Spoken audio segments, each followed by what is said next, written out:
Née en 1986 au Guatemala, elle a été volée à sa famille pour être adoptée en Belgique. C'est notre une francophone.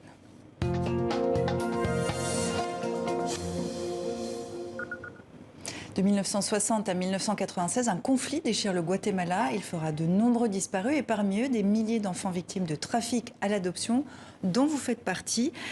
Colline Fanon, bonsoir. Bonsoir. Vous êtes la fondatrice de la Fondation Racines Perdues et vous sortez ce livre « Maman, je ne suis pas morte » chez Cannes Éditions. Vous êtes Colline en Belgique, vous êtes Mariela au Guatemala. L'histoire dit que votre mère biologique, trop pauvre, vous a abandonné. On est bien loin de la vérité. À 31 ans, vous entamez des démarches pour la retrouver. Et là, vous découvrez l'indicible. Vous avez été victime d'un lucratif trafic d'enfants. Et vous écrivez dans ce livre que ce jour-là, vous mourrez. Oui, tout à fait.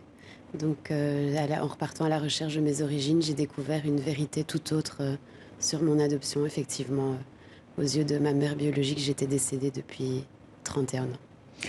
Vous la retrouvez, cette mère, parce qu'au moment où vous découvrez cette information, vous dites que vous mourrez, mais que vous avez une renaissance, puisque vous allez faire des recherches pour trouver cette famille. Ces retrouvailles ont lieu le 30 novembre 2017.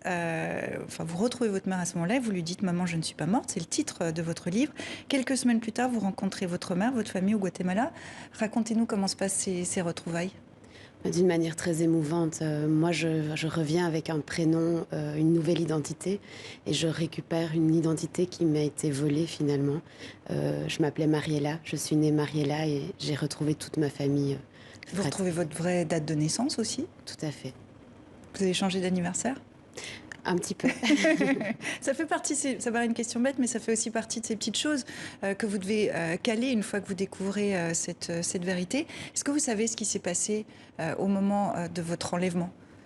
J'ai quelques bribes d'informations. Donc on a dit à ma mère que j'étais décédée et que comme elle n'était pas là pour réceptionner mon corps, j'avais été enterrée dans une fosse commune. Donc elle s'est construite avec ça.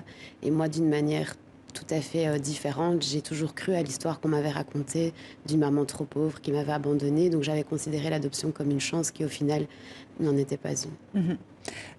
Il y a quelques mois quand même où vous restez au Guatemala avant d'être adopté, puis arrive ce couple belge qui se bat pour vous avoir. Ce que dit votre histoire, c'est aussi ça raconte aussi ce qui s'est passé au Guatemala à ce moment-là, c'est-à-dire un système extrêmement lucratif pour les militaires.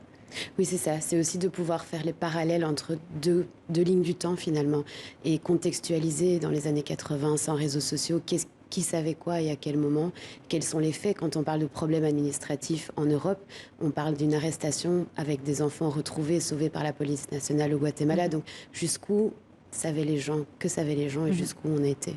Puis les victimes, vous comme enfant, vos parents, vos frères et sœurs comme famille, et puis il y a aussi vos parents adoptifs. Est-ce que ce sont des victimes aussi? Oui, tout à fait. Les victimes dans l'adoption illégale, c'est triangulaire. Il y a effectivement ces trois aspects. Alors, le nombre de victimes belges, françaises et hollandaises s'accroît. Le parquet fédéral belge a ouvert une enquête contre l'association Afelpointe qui a géré votre adoption. Ça en est où?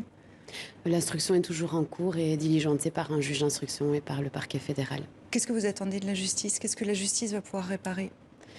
Réparer, je ne sais pas si on peut réparer ce qui s'est passé, mais en tout cas d'avoir des réponses, d'avoir une certaine mise en lumière des faits et oui, que les gens parlent, ils ont des informations qui permettraient même à d'autres personnes de retrouver leur famille et pour l'instant, ils sont silencieux. Et c'est ce que vous faites avec votre association, votre fondation qui a déjà réuni plus de 40 familles biologiques au Guatemala avec des enfants venant d'une vingtaine de pays différents. Comment vous faites concrètement pour retrouver ces gens et les mettre en contact? On travaille avec des partenaires sur place, mais aussi de manière autonome. Donc on a vraiment tout un protocole d'accompagnement qui a été créé parce que rien n'existait, que ce soit en France ou en Belgique. On a été un peu dépassé en fait par le nombre de personnes qui en faisaient la demande et puis on s'est rendu compte aussi de l'importance du trafic, de la falsification des documents. Et puis on se bat aussi pour que ces victimes soient reconnues parce qu'il y a des personnes qui ne retrouveront peut-être jamais leur famille. Alors pour essayer de réunir ces familles, je crois que vous travaillez sur tout un système de recherche avec l'ADN. Expliquez-nous, vous en êtes où? Donc on a vraiment un souhait, on a commencé le processus avec la Fondation d'anthropologie au Guatemala pour recevoir des kits ADN pour pouvoir faire des comparaisons avec les ADN retrouvés dans les charniers au Guatemala. Mais il y a aussi toute la partie ADN un peu plus commerciale mais moins réglementée, effectivement, qui permet même à des fratries, supposées fratries, de vérifier leur lien, effectivement. Et je rappelle donc le titre de votre livre. Vous racontez tout ce parcours beaucoup plus en détail qu'on ne l'a fait là. Maman, je ne suis pas morte. C'est votre livre, Colline Fanon. Merci beaucoup d'être venue nous voir dans 64 minutes. Merci à vous.